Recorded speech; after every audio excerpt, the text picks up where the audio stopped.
with limited time preparation. First up, we have Riley Jones from the Miles City FFA. Her topic is farmer mental health, what factors contribute to mental health challenges among farmers, and what resources or policies can help address this growing concern.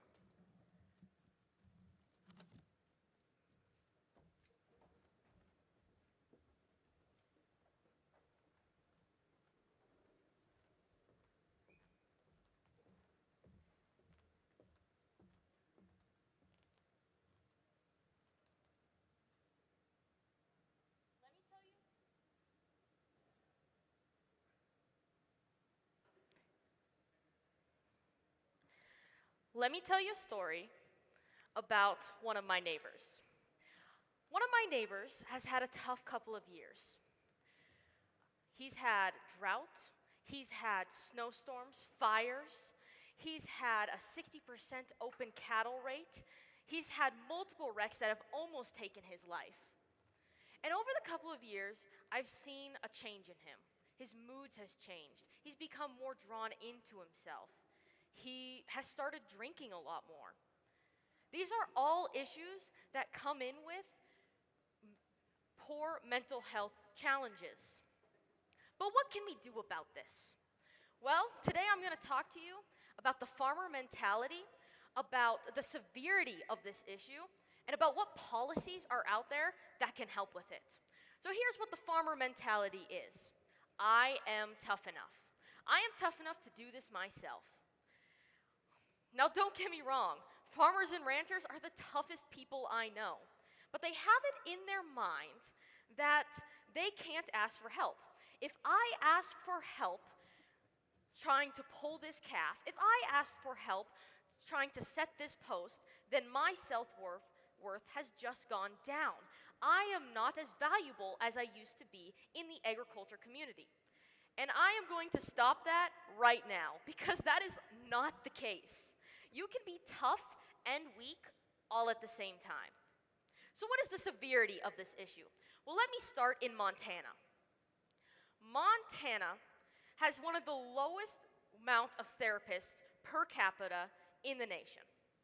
Now, you probably think there's not a reason for this. That is also wrong. We have ranked third in the nation for the last 40 years. And we have the least amount of people in Montana. We are the least amount of residential people in Montana, and we still rank third in the suicide rate in the nation. Now, on a national total, what does it look like for agriculture? Agriculturists are 2 to 5 times more likely to commit suicide than the average person. Agriculturists are 71% more likely to kill themselves than the average person. So what are some policies that can help with this? Well, one of them is the Farmer and Rancher Stress Assistance Network. This got added to the Farm Bill in 2018. And this is what this does.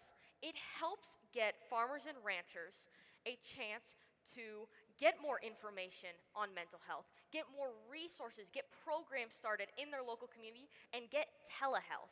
Now, telehealth is a beautiful thing for agriculturists because a lot of small places don't have the resources, the therapists, the programs to help with these issues. And also, agriculturists don't want to be seen with their car parked in front of the therapist office.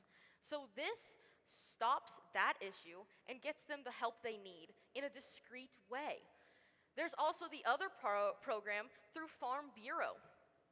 The Farm Bureau Mental Health Wellness Campaign has helped get resources, information, and grants to local communities that need it, to smaller communities that need it. And like I said, grants are a huge deal also. It's expensive to have to buy therapists, to buy this telehealth, to get these programs in these places. It costs money. And that's where MSU comes in. MSU did a research on this a few years back. And they started a grant program for small grants that help get in the western side of the nation, help get mental health to those that need it. It helps get a non-competitive grant to those that need it, because we don't want to compete for money that is trying to help you. Mental health is a big issue, especially in agriculture. Agriculture has a lot of unknowns. The weather's unknown. The politics behind it are known. Even the agriculture itself is unknown. And that's why we need these programs to help get us out of it. Mental health is like a sinkhole. The harder you dig, the more you climb, the more it sloughs off, and the more you get buried. But if someone tosses you a ladder, you might be able to climb out yourself. Thank you.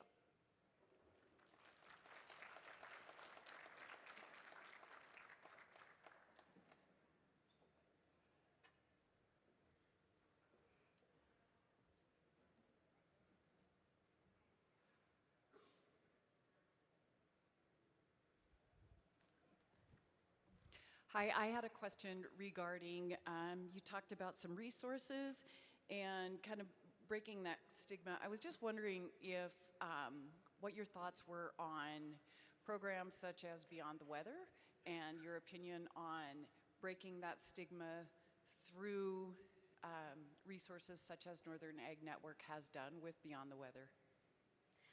I think breaking that stigma behind this farmer mentality is a great deal. Now, the farmer mentality does get us through a lot of hard times and issues, but it can also cause us problems. So having these programs that help give resources for it, help give information on it, so people can start to identify this themselves and start to break that mentality themselves, is a great way to get out of the stigma that is agriculture. Thank you. Hi, Riley. Thanks again. You talked a lot about the Farmer and Rancher Stress Assistance Program in the Farm Bill. With recent extensions, instead of passing a permanent farm bill, how can you as an FFA member advocate for resources and policies concerning mental health in our industry? Well, I would actually, as an agriculturist, as an FFA member, shall I say, we don't have the ability to get we can't go tell some farmers that, hey, you need some mental health, because we're gonna be met with a lot of shock back, trust me. But what we can do is try to inform people. One of my friends a few years actually did a prepared public speech on mental health to help try and get people informed about mental health issues. And she might not have been able to make it to the stage to inform the audience what they need. She did inform those around the community. As FFA members, like I said, we can't go tell people at face value that they need help, but we can help them get the resources, do the research ourselves, and tell them these programs exist so that they can go out and get it themselves. Thank you. Thanks again, Riley. I'm going to kind of piggyback off what Joe was talking about with the resources in the Farm Bill and all of the grants you had discussed. Recently, in the last 7 years, we haven't seen an updated Farm Bill, and recently in DC, we've seen a lot of pause on funding programs and grants. Is this becoming an issue for these programs, these help programs? Are they seeing, are they able to advance with all of the issues that are occurring in DC? Could you maybe repeat that question, please, for a second? Yep, so you talked a lot about the assistance programs, funding and grants available. With all of the challenges currently in Washington, D.C., especially with the U.S. Department of Agriculture, funding freezes, grant freezes, are these programs still able to advance and spread their awareness, or are they facing challenges, and how can we help spread that awareness? I know that a lot of these grants have started to gain in a lot of popularity, especially through the government agencies. I know there's a lot of unknown in politics right now, and that it has also become more of a trend in governmental policies, in other types of policies, to start indicating more of these, to start giving more money to these, because they realize it's starting to be an issue. So I know that it is something that our government, our state is worried about, and that they are trying to help with it. Thank you. Hey Riley, with the remaining time, can you talk to me a little bit about in trying to break this stigma and spread the word about mental health issues, how do we reach the older generations in agriculture? Oftentimes we preach to the choir. We talk to people that already know about mental health issues. How do we avoid that? Well, the older generation is definitely a hard one to reach because they are mostly the most ingrained in their agriculture ways, in their stubborn ways. I would say some of the best ways to do this is through some of the community around you. As some younger members in community, we help. Agriculture is a very tight-knit community. I know that you can help relieve some of the stress that comes with agriculture as some of your neighbors. You might not be able to go sign them up right now, or maybe you can, it just depends who you're working with, but you can help with some small stressors. Things like cooking the meal for them, things like helping them move those cows, or helping them find a child support, helping them with some little stressors so that you can slowly build up and Time. get them. Thank you.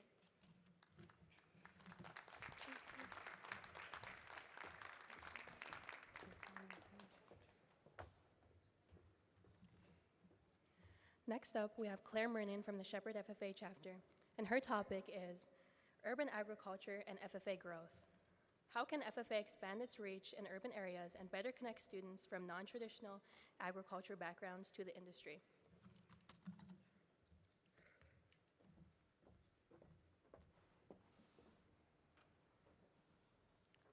Imagine this. You are walking around an FFA competition. You see this scared little girl sitting there in this FFA jacket that's way too big for her. She timidly walks over to the side of the room, having no clue what she's doing there. Now, if you haven't already caught on, that scared little girl was me 6 years ago. When I first began my FFA opportunity, I was so scared for the opportunities that it would bring for me. I was shy, I was timid, and I couldn't speak in front of anyone. Now, if you would have told that little girl that she would be standing here today, probably would have told you that you were a little bit crazy. But it is because that I embraced the FFA mission and the ideas of personal growth, premier leadership, and career success that I am standing here today. Now, FFA is expanding its horizons and is offering more members the opportunity to embrace the FFA mission, just like I did 6 years ago. And as we are seeing agriculture expand in urban areas, the question arises that I received today. How can FFA expand its reach to urban areas and better connect to students from a non-traditional ag background to the industry? And really, there are so many different ways that this can happen, but today I'm going to focus on 3. First, I'm going to focus on FFA conferences, then I'm going to focus on expanding agriculture education curriculum, and finally, we're going to focus on career development events and leadership development events. But before we dive a little bit deeper into that, let's first focus on conferences. There are so many different conferences that happen on both a state and national level that FFA members can be involved in. I know in our home state of Montana, there's conferences like Alumni Leadership Camp, as well as the Fusion Career Summit, and so many more. But also on a national level, there are many different conferences that can be for all FFA members, no matter their background. I immediately think of the Washington Leadership Conference. As it's reported by National FFA's official website, the Washington Leadership Conference aims to allow students to be inspired to be change makers in their communities. Now, this conference is based around the agriculture industry, but it also teaches students the leadership skills that they need. And conferences on both a state and national level can be a great step for National FFA to take to engage urban agriculture students. If FFA continues to expand its conferences and opportunities for students to learn more about their leadership styles, they can get people from all different backgrounds involved in FFA. Secondly, though, we can focus on expanding agriculture education and the curriculum that is provided. There are so many opportunities for FFA to expand its agriculture education. And agriculture education is the basis for FFA, because without it, we would not be able to be standing here in these blue jackets today. And so not only expanding FFA programs in urban areas, but also expanding the curriculum to meet those students' needs. Teaching about things like aquaculture, hydroponics, as well as vertical farming is extremely important, so that way those urban students can learn how they can make a difference in their own communities. And expanding agriculture education will offer these students more ideas, so that way they can be involved in FFA in their own way. But finally, we can focus on career development events and leadership development events. Of course, in FFA, we have our traditional contests that are based around the traditional aspects of agriculture.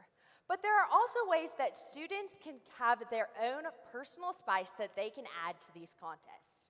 I think about things like prepared public speaking, extemporaneous public speaking, as well as agri-science fair projects and employment skills, where kids can pick their own subjects that they talk about and can research their own things that they are passionate about.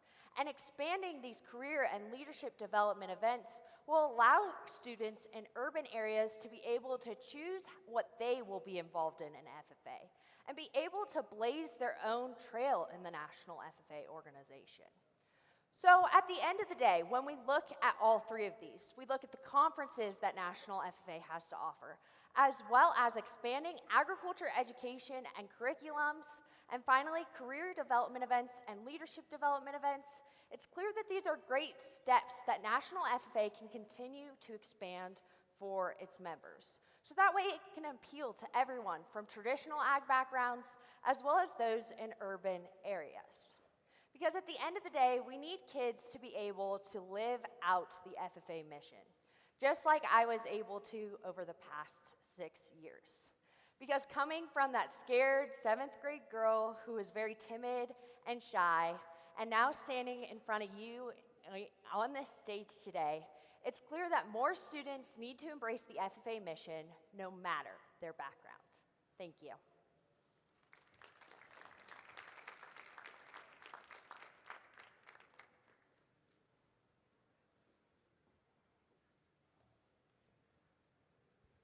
Awesome, thank you, Claire. You discussed a lot about expanding, urban agriculture, and I think this is a very difficult question coming from Montana. We have very little urban agriculture areas.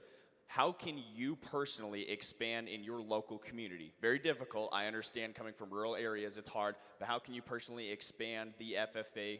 You talked about the CDE events, the FFA mission, and the ag curriculum.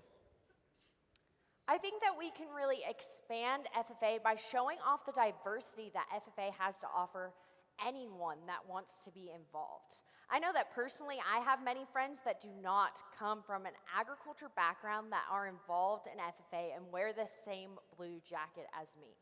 And these friends are able to embrace the opportunities that FFA has. And through expanding these 3 points, we would be able to get more students involved and be able to allow them to see the diversity that FFA has to offer them.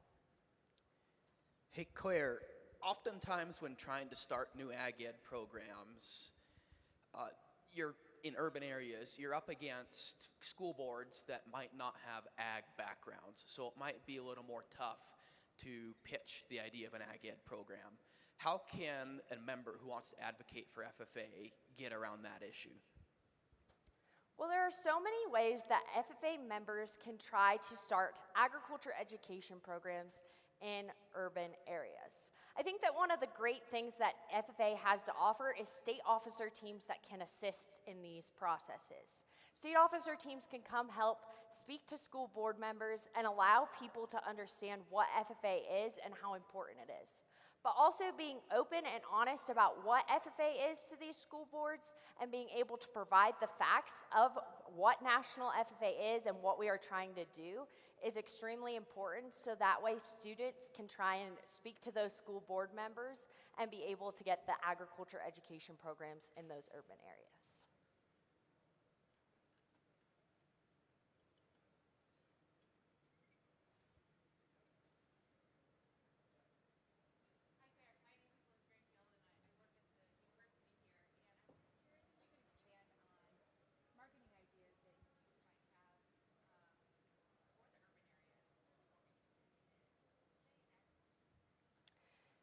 Yes, so when I think of the marketing opportunities to allow students to learn more about FFA, I immediately think of the power of social media.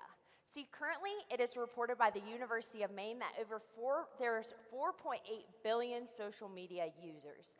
And a lot of those are people that are teenagers, people that are my age. And I think that social media is a really great way that we can market FFA programs to people from all backgrounds, and especially those teenagers in urban areas, because they will be able to see what FFA is and that they are actual students that are relating to them, and hopefully try to be engaged, and they will want to join because of seeing that relatability on social media. Good morning, Claire. With their final time, Reagan Long just had an interview where he said 40% of all students in our U.S. membership in National FA come from non-traditional backgrounds. Part of this topic is how are we connecting them to the actual industry in agriculture. I'd like to talk about specifically what curriculum changes can we make to connect them to our industry. Yes, so as I kind of briefly stated in my speech, I think that expanding curriculum is key. Focusing on systems like aquaculture, hydroponics, as well as vertical farming are great first steps to engage those urban students. But I also think that even the traditional students need to go on things like field trips and be able to see firsthand how urban agriculture works and how it can continue to expand in these areas. Because through expanding those agriculture education programs and curriculum, and of course those are just a few ideas, but expanding urban agriculture that is being taught in both urban areas and rural areas is extremely important, so that way students can understand the importance of urban agriculture as we move forward in the agriculture industry.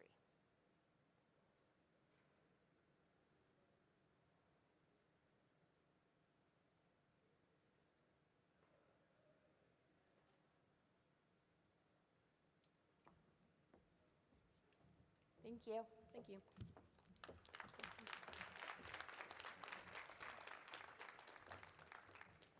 Next up, we have Autumn Benson from the Corvallis FFA chapter. Her topic is FFA and career readiness. What leadership and business skills gained through FFA best prepare students for future careers in agribusiness, policy, and STEM-related fields?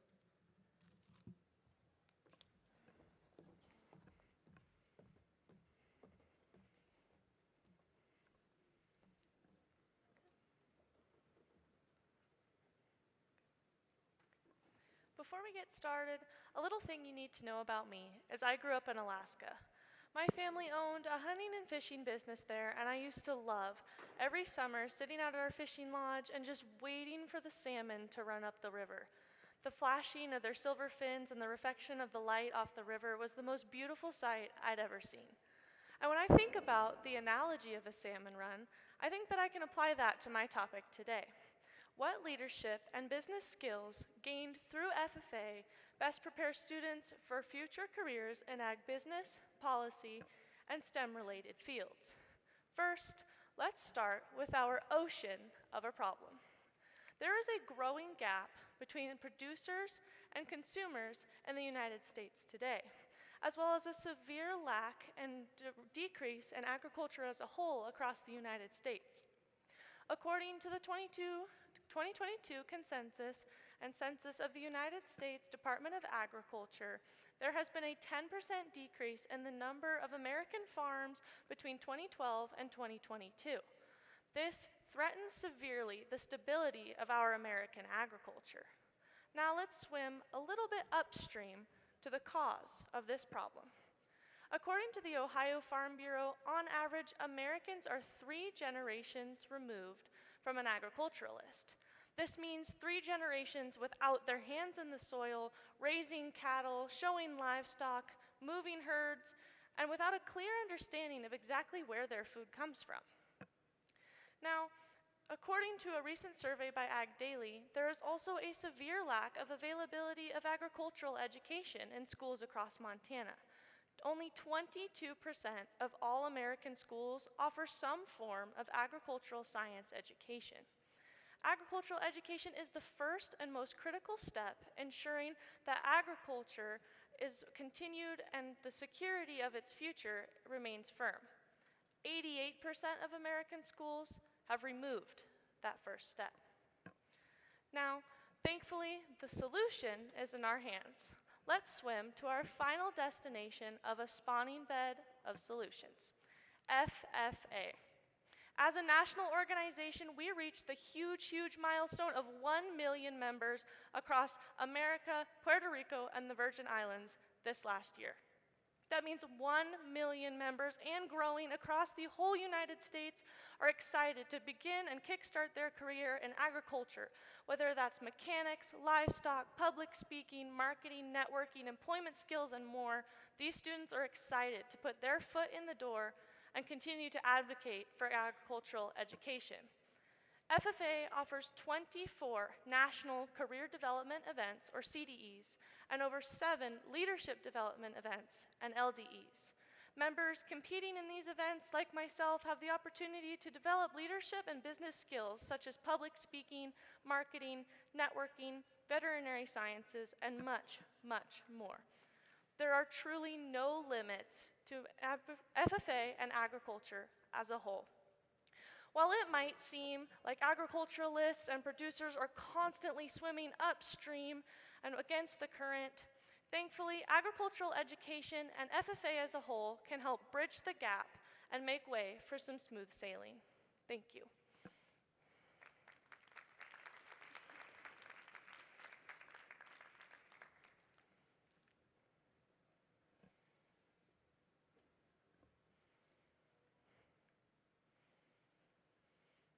I have a question. Thank you, Claire, so much. Can you give me an example of how leadership would translate into, say, for example, maybe being a state senator and bringing policy forward? Absolutely. Well, this is an example of leadership right here. Every single one of us in these blue jackets are participating in some form of leadership during this convention.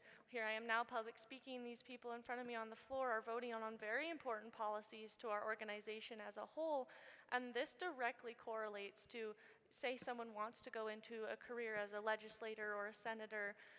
They have these foundational skills that they've been able to develop throughout FFA, and that will definitely translate into their networking that they're going to have to do, their ambassadorship that they're going to have to do throughout their career as a legislator and an advocate for agriculture or a country as a whole. And this is the first step in ensuring that we have that background and that gets them a foot above those who maybe wouldn't have started in FFA and started building their confidence and career now.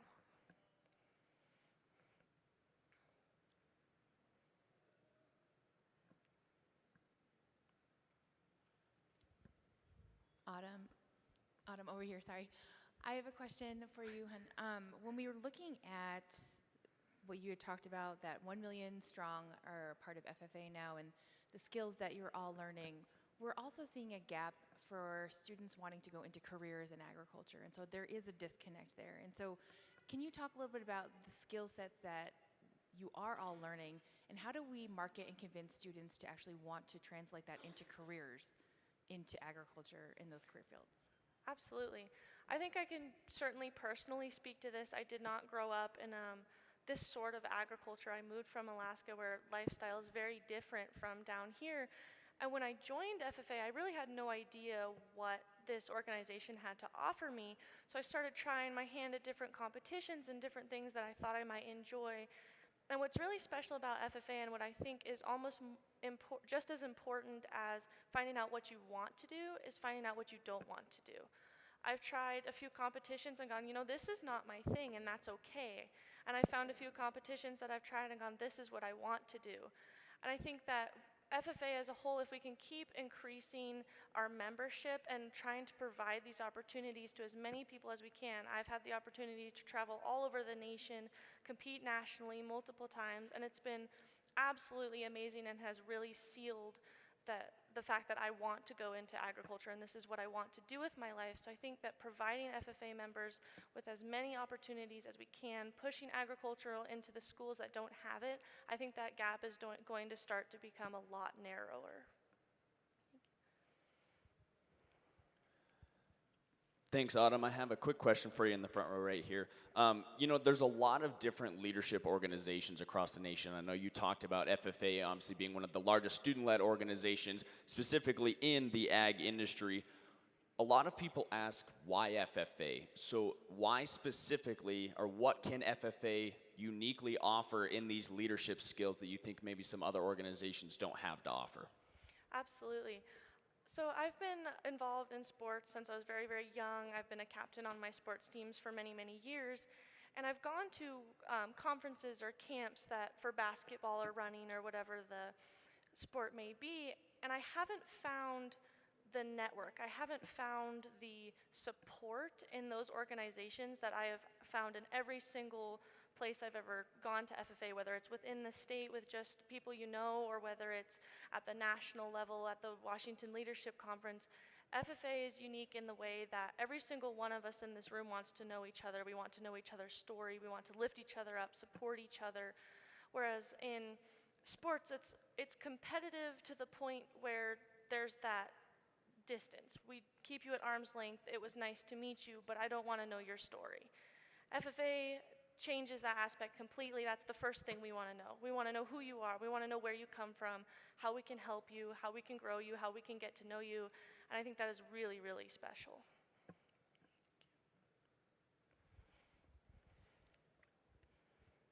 Hey, Autumn, going forward, FFA has always been known to have its deep agricultural roots.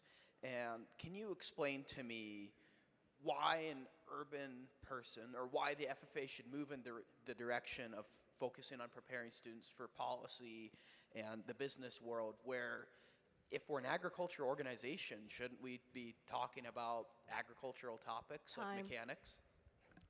Thank you.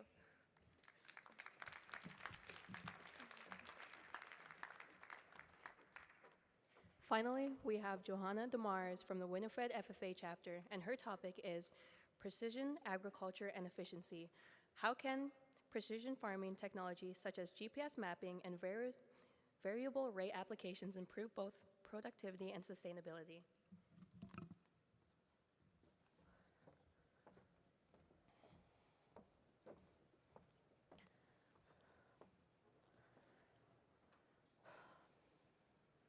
Precision farming is not the thing of the future anymore.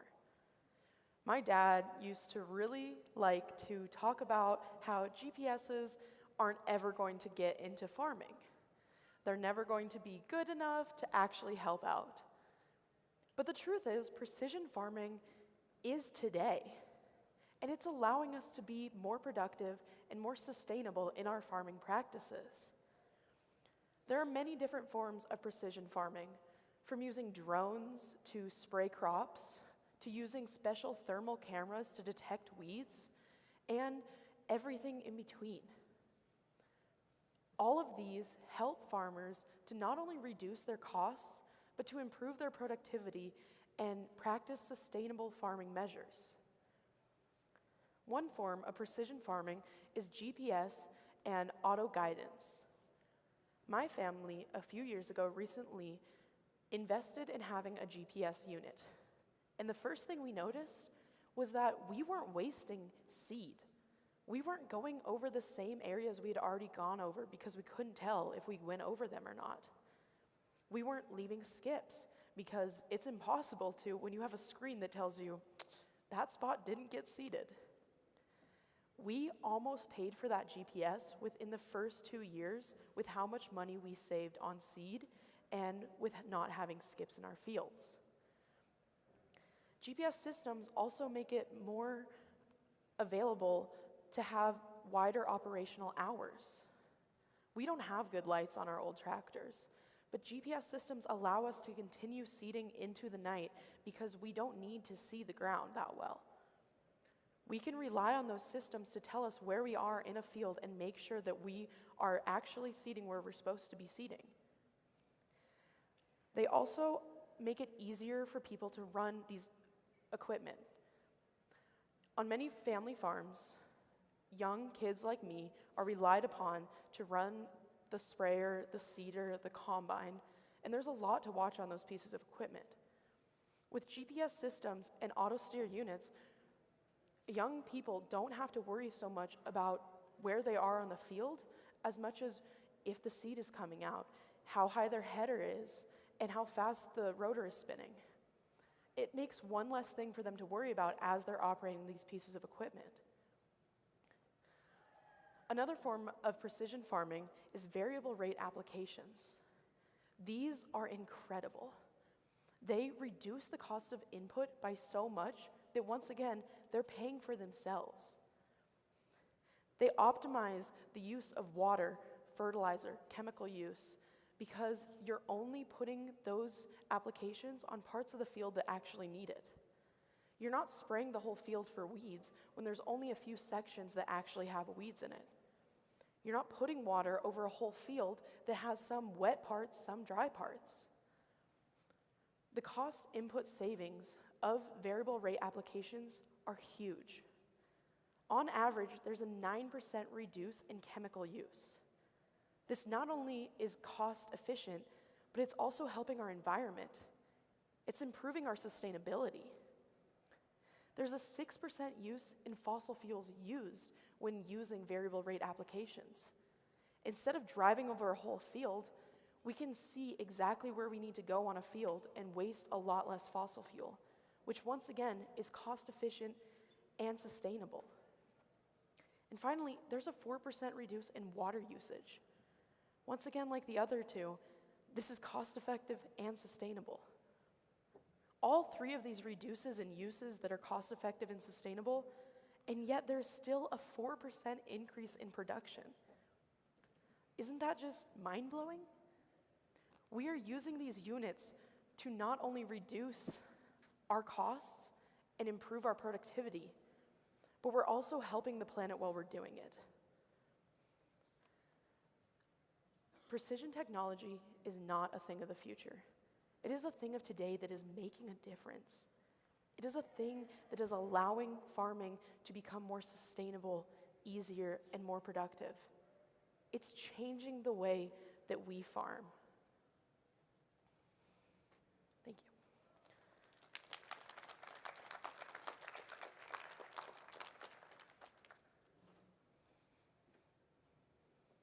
Hey, Johanna, can you tell us more about, with this precision agriculture technology, it's often tough to pay that big bill up front to invest in it.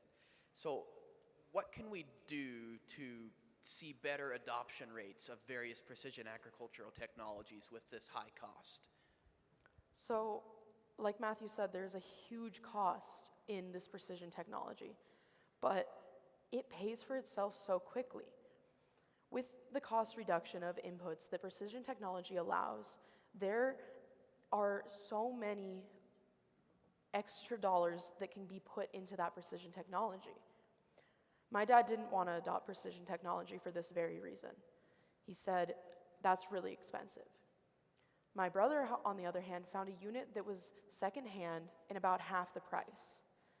There are options out there to not go brand new and to try it out with something cheaper. You don't have to put a GPS in every single one of your pieces of equipment. We have one GPS that goes from equipment to equipment depending on the time of year. And we only paid for that one unit. And it was secondhand, so it was half the price. Along with that, it's now making us money because it has saved us so much money, time, and effort that we would have spent farming without it.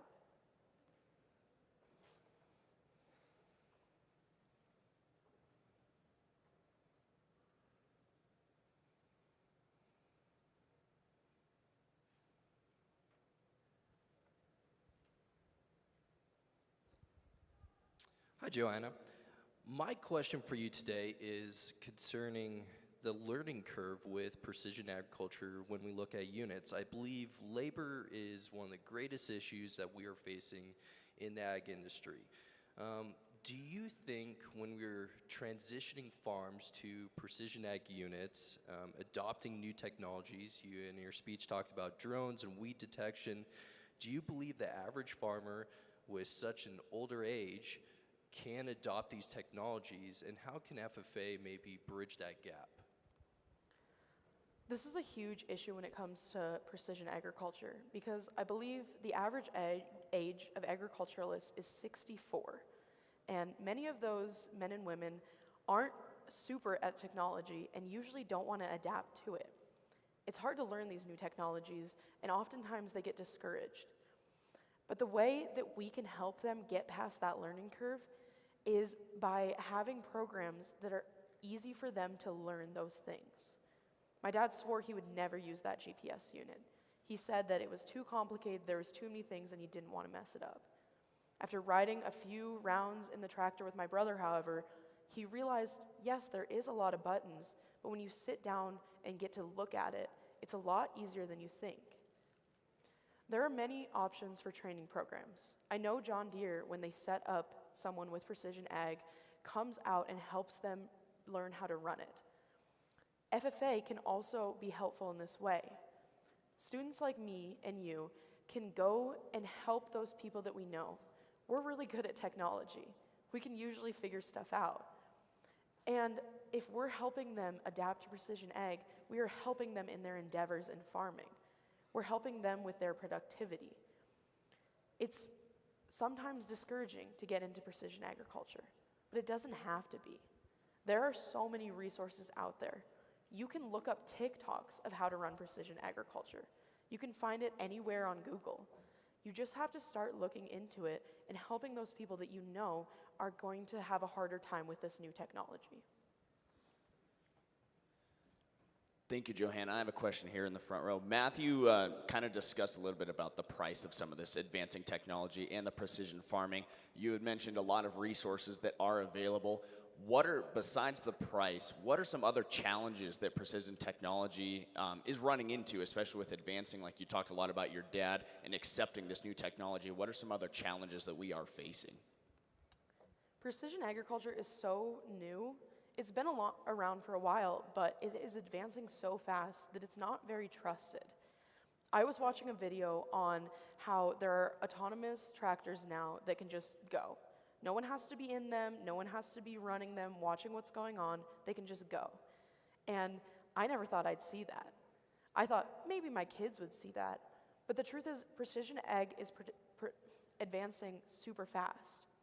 And people don't trust that. They don't trust change that is coming so fast and changing the way that they have done stuff their whole life. My grandpa didn't believe in a combine.